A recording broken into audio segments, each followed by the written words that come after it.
Hi friends, welcome to Healthy Cooking Channel. இந்த வீடியோல நம்ம இன்னைக்கு மணக்க நெத்திலி கருவாட்டு குழம்பு எப்படி செய்யலாம்னு பார்க்கலாம். ரொம்ப சிம்பிளான ரெசிபி. வாங்க எப்படி செய்யலாம்னு பார்க்கலாம். நெத்திலி கருவாட்டு குழம்பு செய்யறதுக்கு நான் இன்னைக்கு 1/4 கிலோ அளவுக்கு நெத்திலி கருவாடு எடுத்துர்க்கேன். ஃபர்ஸ்ட் இந்த கருவாடை க்ளீன் பண்ணி எடுத்துக்கலாம். அதோட தலைப்பகுதியை கிள்ளிடணும். அதை ஒட்டி இருக்கக்கூடிய கீழே இருக்கக்கூடிய குடல் பகுதி கருப்பு கலர்ல இருக்கும், அதையும் சேர்த்து எடுத்துடணும். இது மாதிரியே பொறுமையாக எல்லா கருவாடும் க்ளீன் பண்ணி எடுத்துக்கோங்க.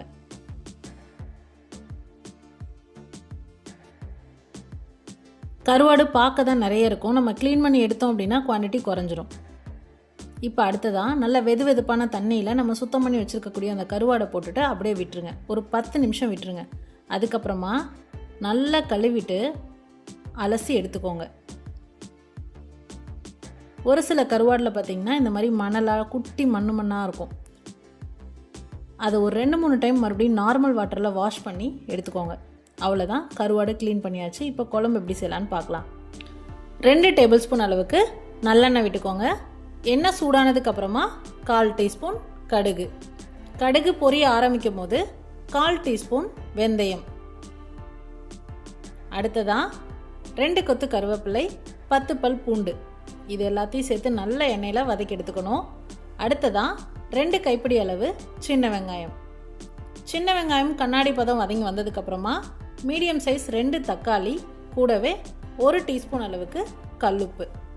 தக்காளி நல்லா ஜூஸியாக வதங்கி வந்துடணும். அடுத்ததான் வெட்டி வச்சுருக்கக்கூடிய கத்திரிக்காய், 5 பெரிய கத்திரிக்காய் நீல வாக்கில் கட் பண்ணி எடுத்துக்கோங்க. கூடவே 1/4 டீஸ்பூன் மஞ்சள் தூள், 3 டீஸ்பூன் அளவுக்கு கொழும்பு மிளகாய் தூள் இல்லை அப்படின்னா 1/2 டீஸ்பூன் மல்லித்தூள், 1 டீஸ்பூன் தனி மிளகாய் தூள் போட்டுட்டு நல்லா கலந்து விட்டு அதோட பச்சை வாசனை போகிற அளவுக்கு வதக்கி எடுத்துக்கோங்க. அடுத்ததான் கருப்பு அவரை விதைகள் 150 கிராம் எடுத்துக்கோங்க.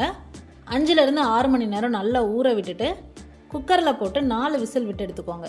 அது வேக வச்ச தண்ணியும் அந்த அவரை விதைகளையும் சேர்த்துட்டு உங்களுக்கு குழம்புக்கு இன்னும் எவ்வளோ தண்ணி தேவைப்படுதோ அந்த அளவுக்கு தண்ணி நார்மல் வாட்டர் சேர்த்துட்டு நல்லா கலந்து விட்டுக்கோங்க. கலந்து விட்டுட்டு மூடி போட்டுட்டு நல்லா அந்த குழம்பு கொதித்து அந்த கத்திரிக்காய் 3/4 பதம் வெந்து வந்துடணும். அந்த ஸ்டேஜ் வரைக்கும் வெயிட் பண்ணோம். கத்திரிக்காய் வெந்து வந்ததுக்கப்புறமா பெரிய எலுமிச்சம்பழம் சைஸ் அளவுக்கு புளி ஊற வச்சுட்டு அதை கரைச்சி அதோட புளி தண்ணியை இதில் சேர்த்துக்கோங்க. சேர்த்துட்டு புளியோட பச்சை வாசனை போகிற அளவுக்கு கொதிச்சு வரணும்.